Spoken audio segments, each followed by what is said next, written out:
Hello friends, welcome to Priya Raj life style. வாங்க இன்னைக்கு பர்ஃபெக்டான சாம்பார் சாதம் எப்படி செய்யறதுன்னு தான் பார்க்கலாம். வாங்க, லஞ்சுக்கு ரொம்பவே சூப்பராக இருக்கும், ட்ரை பண்ணி பார்க்கலாம். ஒரு பவுல் எடுத்துட்டு ஒரு டம்ளர் அரிசி எடுத்துக்கிறேன். எந்த டம்ளரால் அரிசி எடுத்தனோ அதே டம்ளரில் அரை டம்ளர் துவரம்பருப்பு, 1/4 டம்ளர் பாசிப்பருப்பு எடுத்து எல்லாமே நல்லா வாஷ் பண்ணி எடுத்து வச்சுக்கலாம். ஸ்டவ் ஆன் பண்ணிவிட்டு ஒரு குக்கர் வச்சுக்கிறேன்.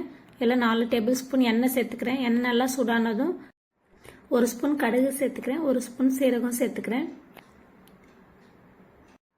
1/2 ஸ்பூன் பெருங்காயம் சேர்த்துக்கிறேன், 10 சின்ன வெங்காயத்தை சேர்த்துக்கிறேன், கறிவேப்பிலை ஒரு கொத்து சேர்த்துக்கலாம். இது நல்லா வதங்கட்டும். இது கூடவே நாம் சாம்பாருக்கு என்கிட்ட இருக்கிற காய்கறி நான் சேர்த்துக்கிறேன். அவரைக்காய், பீன்ஸு, கேரட்டு. உங்ககிட்ட சாம்பார் வைக்கிற மாதிரி என்ன காய் இருக்கோ நீங்கள் சேர்த்துக்குங்க. இது கூடவே இதுக்கு தேவையான அளவுக்கு உப்பு எல்லாமே சேர்த்துடுறேன். கட் பண்ணி வச்சு 2 தக்காளியும் சேர்த்துக்கிறேன்.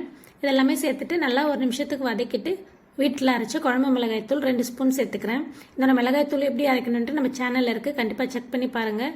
1/4 ஸ்பூன் மஞ்சள் தூளும் சேர்த்து நல்லா கலந்து விட்டுக்கிறேன்.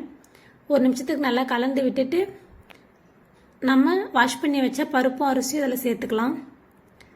சேர்த்துட்டு எந்த டம்ளரால் அரிசி எடுத்துமோ அதே டம்ளரால் 5 டம்ளர் அளவுக்கு தண்ணி எடுத்துக்குங்க. இது கூடவே புளி தண்ணி ஒரு 2 டேபிள் ஸ்பூன் சேர்த்துக்கிறேன். வெல்லம் கொஞ்சம் சேர்த்துக்கிறேன். கொதி வந்ததும் மூடி போட்டு மூடி 5 விசில் வரட்டும். இப்போ ஓப்பன் பண்ணி பார்த்துக்கலாம்.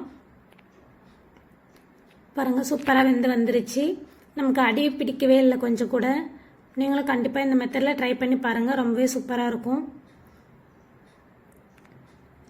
கண்டிப்பாக லஞ்சுக்கு ட்ரை பண்ணி பார்த்து என்ஜாய் பண்ணுங்கள். Thank you friends. நெக்ஸ்ட் வீடியோவில் வேறு ஒரு ரெசிபிஸ் பார்க்கலாம். Bye bye.